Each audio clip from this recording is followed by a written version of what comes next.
7 வருட திருமண வாழ்க்கை. ஆனால் இப்போது அதிர்ச்சி விவாகரத்து. நடிகர் விஜய் சங்கீதா வாழ்க்கையில் பெரிய திருப்பம். நடிகர் விஜய் மற்றும் சங்கீதா சோர்ணலிங்கம் இருவருக்கும் திருமணமாகி 27 வருடங்களாகிறது. தற்போது சங்கீதா செங்கல்பட்டு குடும்ப நல நீதிமன்றத்தில் விவாகரத்து மனு தாக்கல் செய்துள்ளார். அந்த மனு மீதான விசாரணை ஏப்ரல் 20ஆம் தேதி தொடங்கும் என தகவல் வெளியாகியுள்ளது. இந்த மனுவில் சங்கீதா குறிப்பிட்டிருக்கும் தகவல் கடும் அதிர்ச்சியை ஏற்படுத்தியுள்ளது. 2021இல் விஜய்க்கு ஒரு நடிகையுடன் கள்ளத் தொடர்பு இருப்பதை கண்டுபிடித்ததாகவும் அதனால் கடும் மனவலி சந்தித்ததாகவும் அவர் தெரிவித்துள்ளார்.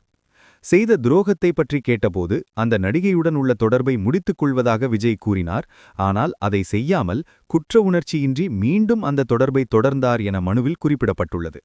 செப்டம்பர் 2021 முதல் பிப்ரவரி 2022 வரை வக்கீல் மூலம் நோட்டீஸ் அனுப்பப்பட்டும் பிரச்சினைக்கு தீர்வு கிடைக்கவில்லை. குழந்தைகளின் படிப்பு மற்றும் நலனுக்காக இத்தனை நாள் விவாகரத்து முடிவை தள்ளி போட்டதாகவும் அவர் கூறியுள்ளார். அதன் பிறகு விஜய் எமோஷனல் மற்றும் மனரீதியாக தன்னை ஒதுக்க ஆரம்பித்தார் என்றும் சங்கீதா தெரிவித்துள்ளார். மேலும் அழுத்தம் கொடுத்தால் அந்த நடிகையின் பெயரையும் வெளியிடுவேன் என சங்கீதா கூறியிருப்பதாக தகவல் வெளியாகியுள்ளது. 27 வருட உறவு இப்படி முடியுமா? இது உண்மையா? அடுத்ததாக என்ன நடக்கும்? இந்த விவகாரம் பற்றி உங்கள் கருத்து என்ன? கீழே கமெண்ட் பண்ணுங்க. ஃபாலோ பண்ணுங்க அடுத்த அப்டேட்டுக்கு.